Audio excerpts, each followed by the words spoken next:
അപ്പോൾ ഹലോ, നമ്മൾ human I and colourful world ആണ് പഠിച്ചുകൊണ്ടിരുന്നത്. അതിൻ്റെ സെക്കൻഡ് പാർട്ടാണത്, പാർട്ട് 2 ആണ്. അപ്പോൾ സെക്കൻഡ് പാർട്ടിൽ നമ്മൾ എന്താ പഠിക്കാൻ പോകുന്നത്? പാർട്ട് 2 നമ്മൾ പഠിക്കാൻ പോകുന്നത് പവർ ഓഫ് അക്കോമഡേഷനെ പറ്റിയിട്ടാണ്. പവർ ഓഫ് അക്കോമഡേഷൻ മറ്റേ ഫസ്റ്റ് പാർട്ടിൽ നമ്മൾ പറഞ്ഞത് എന്താണ്?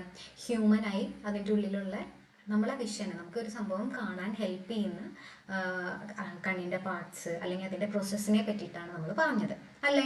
ഇനി നമ്മൾ പവർ ഓഫ് അക്കോമഡേഷൻ എന്താണെന്നാണ് നോക്കാൻ പോകുന്നത്. നമ്മളുടെ കണ്ണിലെ ലെൻസിൻ്റെ ഫോക്കൽ ലെങ്തിനെ അഡ്ജസ്റ്റ് ചെയ്യാനായിട്ട് സീലിയറി മസിൽസ് ഹെൽപ്പ് ചെയ്യുന്നു. അതിനനുസരിച്ച് നമുക്ക് അകലെയുള്ളതും അടുത്തുള്ളതും ആയിട്ടുള്ള വസ്തുക്കളെ എത്ര ദൂരത്തിൻ്റെ വ്യത്യാസത്തിലാണെങ്കിൽ കൂടെ നമുക്ക് കാണാൻ പറ്റുന്നു എന്ന് നമ്മൾ പറഞ്ഞല്ലേ. ആ ഒരു എബിലിറ്റി ഓഫ് നമ്മുടെ ഹ്യൂമൻ ഐയിലെ ലെൻസിനെയാണ് നമ്മൾ എന്ത് പറയുന്നത്? പവർ ഓഫ് അക്കോമഡേഷൻ എന്ന് പറയുന്നത്. അപ്പോൾ പവർ ഓഫ് അക്കോമഡേഷൻ എന്ന് പറഞ്ഞാൽ എന്താണ്? നമ്മുടെ ഐ ലെൻസിന് അതിൻ്റെ ഫോക്കൽ ലെങ്ത് അഡ്ജസ്റ്റ് ചെയ്ത് ഏത് ദൂരത്തുള്ള വസ്തുവിനെ കാണാൻ പറ്റുന്ന രീതിയിൽ നമ്മുടെ കണ്ണിനെ പ്രാപ്തമാക്കാൻ കഴിയുന്ന കപ്പാസിറ്റി. നമ്മുടെ കണ്ണിനെ എന്താണ്, എത്ര അകലെയുള്ള വസ്തു ആയാലും ഐ ലെൻസിൻ്റെ ഫോക്കൽ ലെങ്ത് അഡ്ജസ്റ്റ് ചെയ്ത് നമുക്ക് കാണാൻ പറ്റുന്ന ആ ഒരു പ്രോപ്പർട്ടീനെയാണ് നമ്മൾ പവർ ഓഫ് അക്കോമഡേഷൻ എന്ന് പറയുന്നത്. അപ്പോൾ ഇവിടെ കൊടുത്തിട്ടുണ്ട് ദ എബിലിറ്റി. എന്താണ് ability of the eye lens to adjust its focal length is called power of accommodation. ഇനി നമുക്ക് അടുത്തുള്ളൊരു സംഭവത്തിനെ നല്ല കംഫർട്ടബിൾ ആയിട്ട് നമ്മുടെ കണ്ണിനൊട്ടും സ്ട്രെയിൻ കൊടുക്കാത്ത രീതിയിലും അതുപോലെ തന്നെ തിരിച്ചും ക്ലിയർ ആയിട്ടും അതിനെ കാണാൻ കഴിയണമെങ്കിൽ ആ ഒബ്ജക്റ്റ് എന്ന് പറയുന്നത് ഒരു മിനിമം 25 സെൻറ്റിമീറ്റർ അകലെയെങ്കിലും ആയിരിക്കണം. മിനിമം നമ്മുടെ കണ്ണിൽ നിന്നും ഒരു 25 സെൻറ്റിമീറ്റർ അപ്പാർട്ടെങ്കിലും ആണെങ്കിലാണ് ഒരു ഒബ്ജക്റ്റ് നമുക്ക് കംഫർട്ടബിൾ ആയിട്ടും അതുപോലെ തന്നെ തിരിച്ചും നമുക്ക് കാണാൻ പറ്റുന്നത്. അപ്പോൾ the minimum distance at which objects can be seen most distinctly എന്ന് വെച്ച് കഴിഞ്ഞാൽ ഏറ്റവും അതിന് ക്ലിയർ ആയിട്ടും ഒട്ടും സ്ട്രെയിൻ ചെയ്യാതെയും കാണാൻ കഴിയുന്ന മിനിമം ഡിസ്റ്റൻസിനെയാണ് നമ്മൾ എന്ത് പറയുന്നത്? Least distance of distinct vision. നമുക്കതിനെ തിരിച്ച് ക്ലിയർ ആയിട്ട് ഒട്ടും സ്ട്രെയിൻ ചെയ്യാതെ കാണാൻ കഴിയുന്ന ഏറ്റവും മിനിമം ഡിസ്റ്റൻസിനെയാണ് least distance of distinct vision എന്ന് പറയുന്നത്. അല്ലെങ്കിൽ അതിന് നമ്മൾ എന്തും പറയും? Near point of the eye എന്നും പറയും. എന്ത് പറയും? Near point. ഇവിടെ നമുക്ക് കാണാം, അതിന് നമ്മൾ near point of the eye എന്നും പറയും. ഒരു യങ് അഡൾട്ടിന് എന്ന് വെച്ച് കഴിഞ്ഞാൽ കണ്ണിന് വലിയ പ്രശ്നമൊന്നുമില്ലാത്ത നോർമൽ കാഴ്ചയുള്ള ഒരാൾക്ക് ആ നിയർ പോയിന്റ് എന്ന് പറയുന്നത് 25 സെൻറ്റിമീറ്റർ ആണ്. ഇനി ഫാർത്തസ്റ്റ് പോയിന്റ്, ഏറ്റവും അകലെയുള്ള നമുക്ക് ക്ലിയർ ആയിട്ട് കാണാൻ പറ്റുന്ന, ഒട്ടും സ്ട്രെയിൻ ചെയ്യാതെ തന്നെ ക്ലിയർ ആയിട്ട് കാണാൻ പറ്റുന്ന ഏറ്റവും അകലെയുള്ള പോയിന്റിനെയാണ് നമ്മൾ ഫാർ പോയിന്റ് ഓഫ് ഐ എന്ന് പറയുന്നത്. ആ ഫാർ പോയിന്റ് എന്ന് പറയുന്നത് എങ്ങനെയാണ്? ഒരു ഹ്യൂമൻ ഐയുടെ കേസിൽ അതെങ്ങനെയാണ്? ഒരു നോർമൽ ഹ്യൂമൻ ഐയുടെ കേസിൽ അത് ഇൻഫിനിറ്റിയാണ്. ഇപ്പോൾ പവർ ഓഫ് അക്കോമഡേഷൻ എന്ന് പറഞ്ഞു കഴിഞ്ഞാൽ നമ്മുടെ കണ്ണിന് എത്ര ദൂരെയുള്ള വസ്തു ആയാലും നമ്മുടെ ഐ ലെൻസിന് എന്തുണ്ട്, അതിൻ്റെ ഫോക്കൽ ലെങ്ത് അഡ്ജസ്റ്റ് ചെയ്തിട്ട് അതൊക്കെ കാണാൻ പറ്റുന്ന രീതിയിൽ ആക്കാൻ പറ്റുന്ന ഒരു കപ്പാസിറ്റി ഉണ്ട്. അതിനെയാണ് നമ്മൾ പവർ ഓഫ് അക്കോമഡേഷൻ എന്ന് പറയുന്നത്.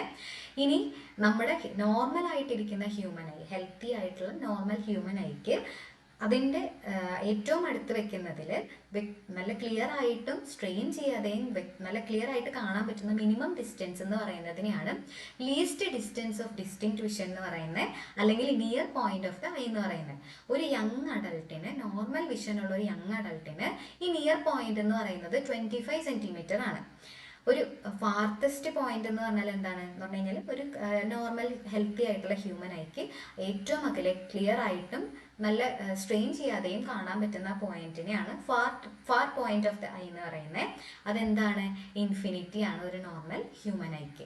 ഓക്കെ, ഇനി അടുത്തത് റിഫ്രാക്റ്റീവ് ഡിഫക്ട്സിനെ ബേസ് ചെയ്തിട്ട് 3 തരത്തിലുള്ള കണ്ണിൻ്റെ പ്രശ്നങ്ങളെ പറ്റിയിട്ടാണ് പറയുന്നത്. അപ്പം 3 റിഫ്രാക്റ്റീവ് ഡിഫക്ട്സ് ഓഫ് വിഷനെ പറ്റിയിട്ടാണ് നമ്മൾ ഇനി പറയാൻ പോകുന്നത്. അതിൽ ഏറ്റവും ഫസ്റ്റ് എന്ന് പറയുന്നത് മയോപിയ അല്ലെങ്കിൽ നിയർ സൈറ്റഡ്നെസ് ആണ്. രണ്ടാമത്തത് ഹൈപ്പർമെട്രോപ്പിയ ഓർ ഫാർ സൈറ്റഡ്നെസ്. മൂന്നാമത്തത് പ്രസ്ബയോപിയ. ഇതിനെ 3നെ പറ്റിയിട്ടാണ്. ഇതിൻ്റെ ഇടയിൽ നമുക്ക് മെൻഷൻ ചെയ്യാനുള്ളത് കാറ്ററാക്റ്റ്. അത് വരുന്ന ക്ലാസ്സുകളിൽ എവിടെയെങ്കിലും ഉണ്ടാവും, ഇല്ലെങ്കിൽ ഇപ്പോൾ ഒന്ന് ശ്രദ്ധിക്കാം. കാറ്ററാക്റ്റ് എന്ന് പറഞ്ഞു കഴിഞ്ഞാൽ നമ്മുടെ ഐ ലെൻസ് എന്ന് പറയുന്നത് ഭയങ്കര മിൽക്കിയും ഡസ്റ്റിയും ആയിട്ട് മാറുന്നതിനെയാണ് നമ്മൾ കാറ്ററാക്റ്റ് എന്ന് പറയുന്നത്. അത് ഏജ്ഡ് ആയിട്ടുള്ള ആൾക്കാർക്ക് വരുന്നതാണ്. അത് നമുക്ക് സർജറി വഴി, കാറ്ററാക്റ്റ് സർജറി നിങ്ങൾ കേട്ടിട്ടുണ്ടാവും, അതുവഴി നമുക്ക് വെള്ളെഴുത്ത് എന്നൊക്കെ പറയും. ഓക്കെ, അതുവഴി നമുക്ക് അതിനെ എന്ത് ചെയ്യാൻ, ക്ലിയർ ചെയ്യാനും പറ്റും. Okay, അപ്പോൾ these defects can be corrected by using suitable spherical lens. അപ്പോൾ ഈ 3 ഡിഫക്ട്സിനെ നമുക്ക് എങ്ങനെ കറക്റ്റ് ചെയ്യാൻ പറ്റും? സ്യൂട്ടബിൾ ആയിട്ടുള്ള സ്പെറിക്കൽ ലെൻസ്. ഇപ്പോൾ മയോപ്പിയ ഓർ നിയർ സൈറ്റഡ്നെസ് ഉണ്ട്, ഹൈപ്പർ മെട്രോപ്പിയ ഓർ ഫാർ സൈറ്റഡ്നെസ് ഉണ്ട്, പ്രസ്ബയോപ്പിയ ഉണ്ട്. ഇത് 3ഉം നമുക്ക് സ്യൂട്ടബിൾ ആയിട്ടുള്ള സ്പെറിക്കൽ ലെൻസിന്റെ സഹായത്തോടെ നമുക്ക് എന്ത് ചെയ്യാൻ പറ്റും? കറക്റ്റ് ചെയ്യാൻ പറ്റും. അപ്പോൾ നമുക്ക് 1 by 1 എന്താണെന്ന് നോക്കാം. ഏറ്റവും ആദ്യത്തെ നമ്മൾ പറയുന്നത് മയോപ്പിയ അല്ലെങ്കിൽ നിയർ സൈറ്റഡ്നെസ് ആണ്. ഈ മയോപ്പിയ എന്ന് പറഞ്ഞു കഴിഞ്ഞാൽ ആ അസുഖമുള്ള ആൾക്കാർക്ക്, ഞാനൊരു മയോപ്പിയ ഉള്ള ഒരാളാണ്, എനിക്ക് ഷോർട്ട് സൈറ്റ് ഉണ്ടെന്ന് നമ്മൾ പറയും. എനിക്ക് ഷോർട്ട് സൈറ്റ്, ശരിക്കും എനിക്ക് ഷോർട്ട് സൈറ്റ് ഉണ്ട്. എനിക്ക് അടുത്തുള്ള വസ്തുക്കളെ നന്നായി കാണാം, പക്ഷെ അകലെയുള്ള ആൾക്കാരെ എനിക്ക് എന്ത് ചെയ്യാൻ പറ്റില്ല? ക്ലിയർ ആയിട്ട് കാണാൻ പറ്റില്ല. അത് തന്നെയാണ് അസുഖം. ഓക്കെ, അപ്പോൾ ഈ person with myopia can see nearby objects clearly. അടുത്തുള്ളതൊക്കെ വ്യക്തമായി കാണാം, ബട്ട് കനോട്ട് സീ, എന്ത് ചെയ്യാൻ പറ്റില്ല? അകലെയുള്ള ആൾക്കാരെ ക്ലിയർ ആയിട്ട് കാണാൻ പറ്റില്ല. Cannot see the distant objects distinctly. Okay, അപ്പോൾ myopic eye, in myopic eye image എവിടെയാണ് ഫോം ചെയ്യുന്നത്? കറക്റ്റ് റെറ്റിനേമലല്ല ഫോം ചെയ്യുന്നത്. റെറ്റിനയുടെ അവിടേക്ക് ഇമേജ് എത്തുന്നില്ല, അതിൻ്റെ തൊട്ട് മുൻപിൽ പോയി ഇമേജ് ഫോം ചെയ്യും. ഓക്കെ, അതുകൊണ്ടാണ് നമുക്ക് വ്യക്തമായിട്ട് കാണാൻ പറ്റാത്തത്. ഇനി എന്തുകൊണ്ടാണ് അങ്ങനെ സംഭവിക്കുന്നത്? ഒന്നാമത്തെ റീസൺ എന്ന് പറയുന്നത് excessive curvature of the eye lens. നമ്മുടെ ഐ ലെൻസിന് ഭയങ്കര കർവ് ചെയ്തിട്ടാണ് അത് ഇരിക്കുന്നതെങ്കിൽ, അമിതമായിട്ട് അതിന് കർവേച്ചർ ഉണ്ടെങ്കിലാണ് ഒരു കാരണം. അല്ലെങ്കിൽ നമ്മുടെ ഐബോള് ഭയങ്കര വലുതായിട്ടാണ് ഇരിക്കുന്നതെന്ന് വിചാരിക്കുക. ഐദർ ഐബോള് വലുതായിട്ട് ഇരിക്കുകയായിരിക്കും, അല്ല ഐ ലെൻസിന് ഭയങ്കര കർവേച്ചർ ഉണ്ടാവും. ഇതിൽ ഏതെങ്കിലും ഒരു കാരണം കൊണ്ടായിരിക്കും നമുക്ക് ഈ മയോപ്പിയ അല്ലെങ്കിൽ near sightedness or short sight വരാൻ കാരണം. ഓക്കെ, ഇത് നമുക്ക് എങ്ങനെ കറക്റ്റ് ചെയ്യാൻ പറ്റും? കോൺകേവ് ലെൻസ് യൂസ് ചെയ്തിട്ട് നമുക്ക് കറക്റ്റ് ചെയ്യാൻ പറ്റും. കോൺകേവ് ലെൻസ് യൂസ് ചെയ്തിട്ട് നമുക്ക് കറക്റ്റ് ചെയ്യാൻ പറ്റും. സ്യൂട്ടബിൾ പവറുള്ള കോൺകേവ് ലെൻസ് യൂസ് ചെയ്തിട്ട് കറക്റ്റ് ചെയ്യാൻ പറ്റും. ഇപ്പോൾ ഇവിടെ നിങ്ങൾ ഈ ഇമേജ് നോക്ക്. ഇതാണ് ഒരു നോർമൽ, എന്താ പറയുക, നോർമൽ നമുക്ക് കൃത്യമായിട്ട് കാണാൻ പറ്റുന്ന രീതിയിലുള്ളത്. ഇനി മയോപ്പിക് ഐയുടെ കേസിൽ ആ ഇമേജ് എന്ന് പറയുന്നത് എവിടെ ഫോം ചെയ്യില്ല? റെറ്റിനേമ ഫോം ചെയ്യില്ല. പകരം അത് എവിടെയായിരിക്കും ഫോം ചെയ്യുന്നുണ്ടാവുക?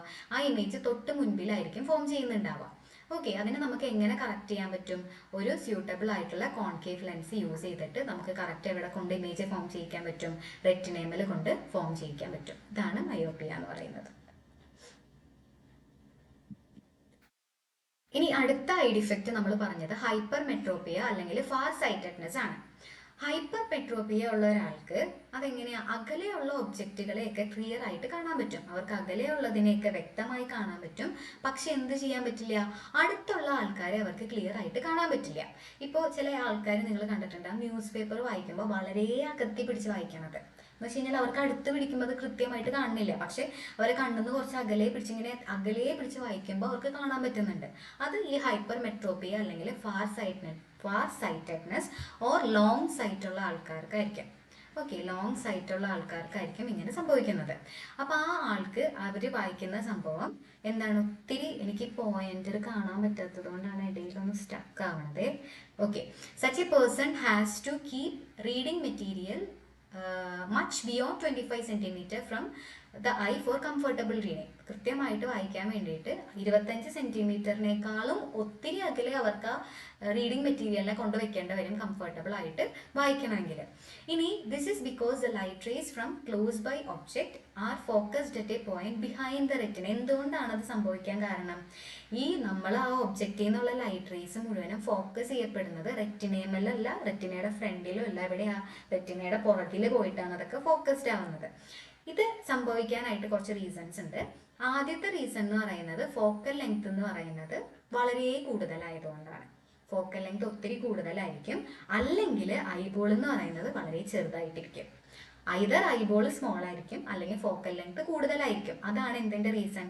ഹൈപ്പർ മെട്രോപ്പിയ അല്ലെങ്കിൽ ഫാർ സൈറ്റഡ്നെസിന്റെ റീസൺ. അടുത്തുള്ളതിനെ വ്യക്തമായി കാണാം, അകലെയുള്ളതിനെ കാണാൻ പറ്റില്ല. അപ്പൊ കാണാൻ വേണ്ടിയിട്ട് നമ്മൾ ഈ 25 സെന്റിമീറ്റർ എന്ന് പറയുന്ന ആ ഡിസ്റ്റൻസിനേക്കാളും ഒത്തിരി അകലെ നമ്മൾ വായിക്കുന്ന സാധനത്തിനെ കൊണ്ടുവച്ചിട്ടാണ് ക്ലിയർ ആയിട്ട് കാണുന്നത്. ഇത് നമുക്ക് കറക്റ്റ് ചെയ്യാനായിട്ട് കോൺവെക്സ് ലെൻസ് നമുക്ക് യൂസ് ചെയ്യാം. ഇനി ഈ ഇമേജ് നോക്ക് നിങ്ങൾ. ഒരു ഹൈപ്പർ മെട്രോപ്പിക് ഐയിൽ ഇമേജ് ഫോം ചെയ്യുന്നത് പുറകിലാണ്. അതിന് നമ്മളൊരു കോൺവെക്സ് ലെൻസ് യൂസ് ചെയ്തിട്ട് കറക്റ്റ് നമ്മൾ റെറ്റിനേമ കൊണ്ട് ഫോം ചെയ്യിപ്പിക്കും. ഓക്കെ, ഇതാണ് ഹൈപ്പർ മെട്രോപ്പിയ എന്ന് പറയുന്നത്. ഒരാളെയും കൂടെ പഠിച്ചിട്ട് നമുക്ക് ഇന്നത്തെ ക്ലാസ് വൈൻഡപ്പ് ചെയ്യാം. അതാണ് പ്രസ്ബയോപ്പിയ എന്ന് പറയുന്നത്. പ്രസ്ബയോപ്പിയ എന്ന് പറഞ്ഞാൽ എന്താണ്? The power of accommodation of the eye usually decreases with ageing. പ്രായമാകുമ്പോൾ കാഴ്ചശക്തി കുറഞ്ഞു വരും. നോർമലി നമ്മുടെ കണ്ണിന് അഡ്ജസ്റ്റ് ചെയ്യാൻ, ഐ ലെൻസിന് ഡിസ്റ്റൻസ് അനുസരിച്ചിട്ട് അഡ്ജസ്റ്റ് ചെയ്യാനുള്ള കേപ്പബിലിറ്റി, ഫോക്കൽ ലെങ്ത് മാറ്റാനുള്ള കേപ്പബിലിറ്റി കുറഞ്ഞു വരും.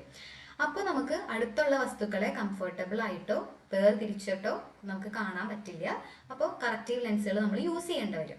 ഇതിനെയാണ് അപ്പോൾ പ്രായം കാരണം അടുത്തുള്ള വസ്തുക്കളെ വ്യക്തമായിട്ട് കാണാൻ പറ്റുന്നില്ല. കാരണം നമ്മുടെ ലെൻസിന് ആ പവർ ഓഫ് അക്കോമഡേഷൻ കേപ്പബിലിറ്റി തീരെ കുറഞ്ഞു ആവുന്നത് കൊണ്ട്.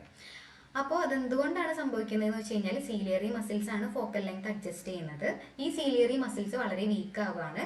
അപ്പോൾ അതിന് ഫ്ലെക്സിബിൾ ആക്കാൻ പറ്റുന്നില്ല. ഐ ലെൻസിന്റെ ഫ്ലെക്സിബിലിറ്റി അവിടെ ഡിക്രീസ് ചെയ്ത് പോവാണ്. ഇതാണ് പ്രസ്ബയോപിയയ്ക്കുള്ള കാരണം എന്ന് പറയുന്നത്. ഓക്കെ, അപ്പോൾ 3 defects: near sightedness, far sightedness, presbyopia അല്ലെങ്കിൽ മയോപ്പിയ, ഹൈപ്പർമെട്രോപ്പിയ, പ്രസ്ബയോപ്പിയ എന്ന് പറയുന്ന 3 റിഫ്രാക്റ്റീവ് ഐ ഡിഫക്ട്സിനെ പറ്റിയിട്ടാണ് നമ്മൾ ഇന്ന് പഠിച്ചത്. നെക്സ്റ്റ് നമുക്ക് ബാക്കിയുള്ളത് നമുക്ക് അടുത്ത ക്ലാസ്സിൽ പഠിക്കാം. അപ്പോൾ താങ്ക് യു സോ മച്ച്.